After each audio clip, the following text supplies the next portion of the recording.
hemos visto cómo se pueden medir valores analógicos, convertirlos a datos digitales. La inversa es algo más difícil. Generar un voltaje a partir de un cierto número digital es un poco caro y un poco complejo, por lo tanto no está disponible en todos los dispositivos, los microcontroladores. En concreto, Arduino no dispone de ningún sistema para producir una señal analógica, que es lo que se conoce como el DAC. Sí que tiene un sistema que se llama PWM, que es capaz de simularlo de alguna forma. Lo que hacemos es que activamos una salida a 1 y a 0 rápidamente en función del tiempo, y la mantenemos en un estado alto o bajo dependiendo del valor que queremos producir. Si por ejemplo quisiéramos producir un valor efectivo de la mitad de la escala, nosotros siempre vamos a trabajar entre 0 y 5 voltios, pues si quisiéramos producir un valor efectivo, es decir, promediando en el tiempo, encontraríamos que estando la mitad del tiempo a 1 la señal y la mitad del tiempo a 0, conseguiríamos ese valor medio. Si tuviéramos el 25% del tiempo a un valor y el 75% al valor 0, tendríamos un cuarto, y lo mismo a la inversa. Esto es lo que se llama PWM y nos permite el realizar algo parecido a lo que sería una salida analógica. Esto funciona, por ejemplo, cuando estamos encendiendo una luz o cuando estamos utilizando un motor. Es decir, se transfiere una cantidad de potencia proporcional a ese valor que queremos activar. Vamos a verlo en un vídeo en el que se ve perfectamente, utilizando un osciloscopio, se ve cómo la señal se va modificando. ¿Veis cómo va subiendo? Una placa de Arduino para modular la potencia que recibe el LED de arriba y así conseguir que se ilumine desde 0 a la máxima luz que puede dar. Vemos cómo la señal se va haciendo más ancha, la parte en 1, a medida que vamos subiendo el valor. Eso quiere decir que está la señal más tiempo en un valor alto, lo que se consigue una mayor potencia.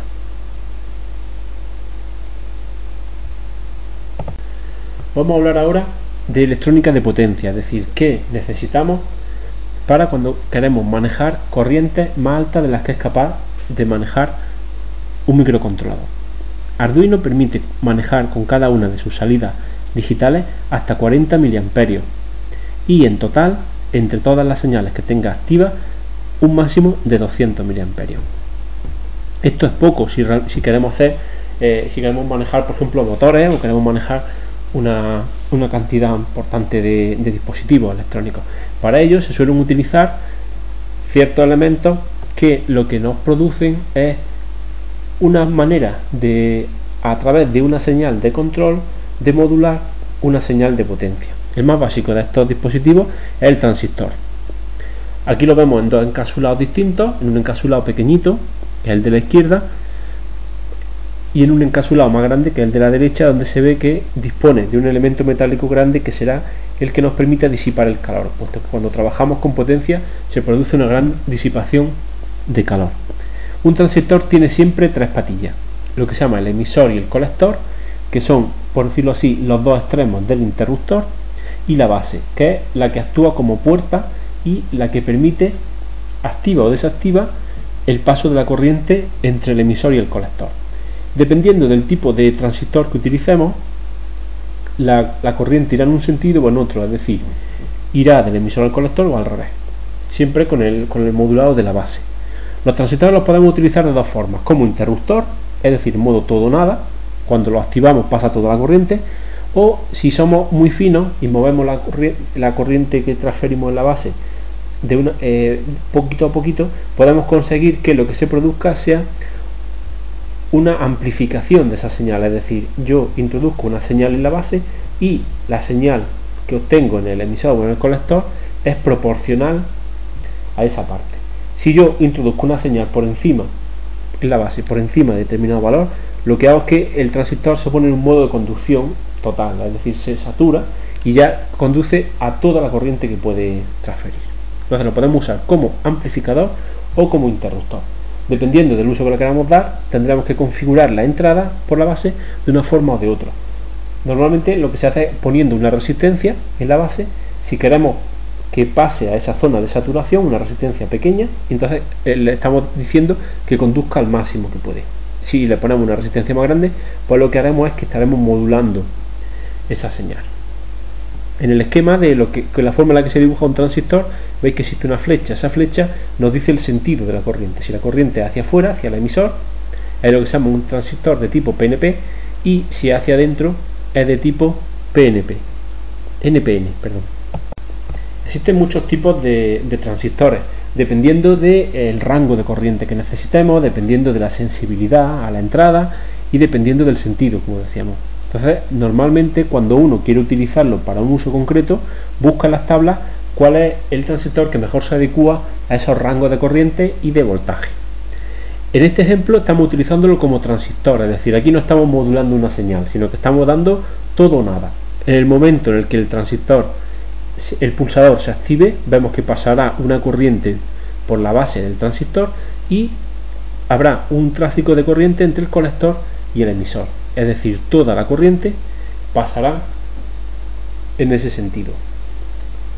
Si os fijáis, hemos puesto el transistor abajo, o sea, es decir, el LED actúa en la parte positiva después de la resistencia y el lado negativo del LED es el que está conectado al transistor.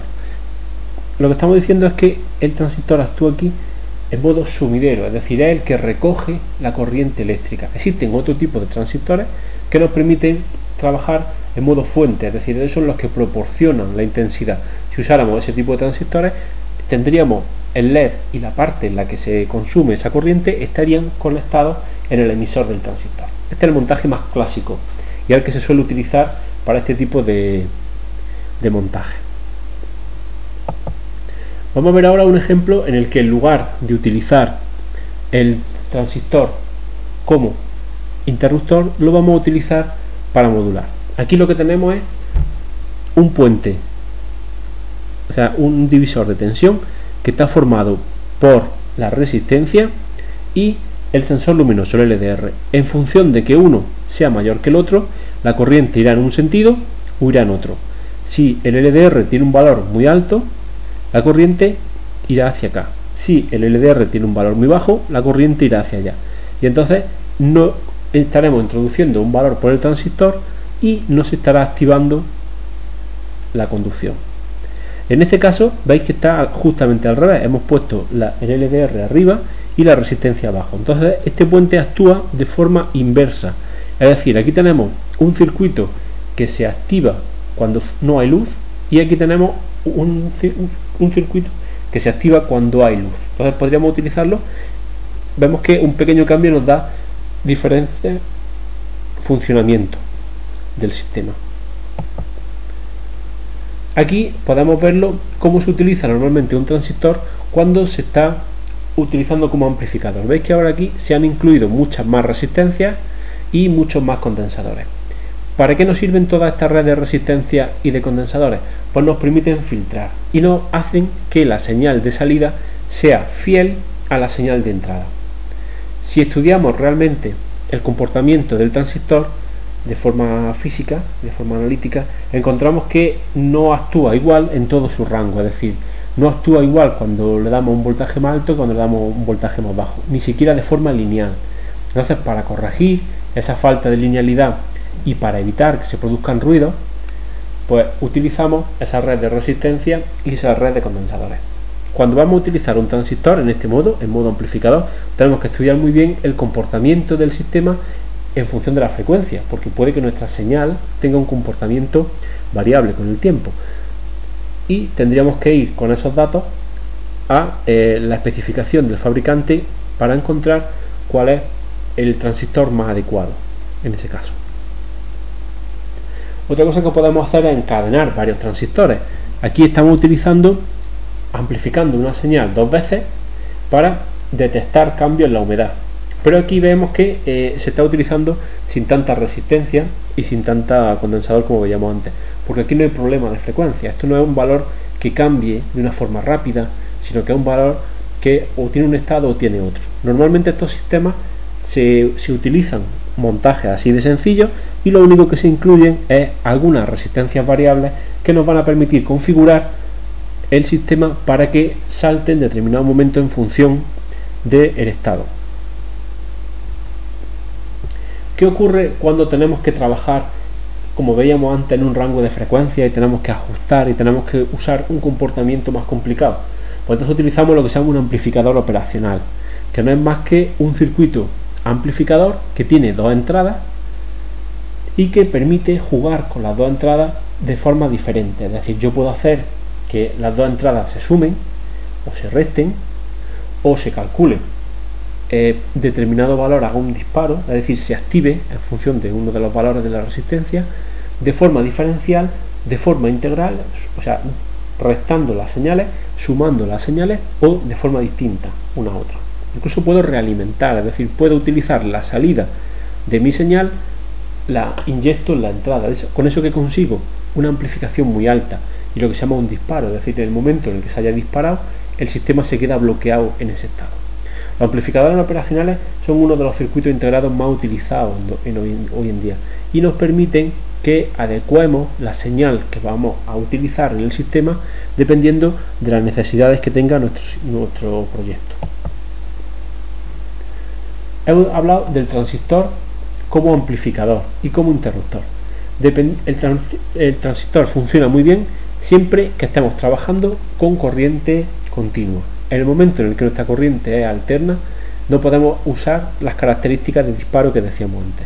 Entonces se suelen utilizar otros semiconductores más complejos, como por ejemplo el TRIAC, que es capaz de activar o desactivarse en función del estado de lo que se llama la puerta, que es una de las patillas. Normalmente un TRIAC tiene 3 patillas y en función de la puerta, que es el análogo de la base de antes, se produce la conducción. En este caso no existe un emisor y un colector, puesto que al ser corriente alterna cambian de papel un momento y otro y la corriente va en un sentido y en el otro. En función del valor que tenga la puerta, como vemos en el esquema, lo que hacemos es que cogemos una parte de la señal u otra.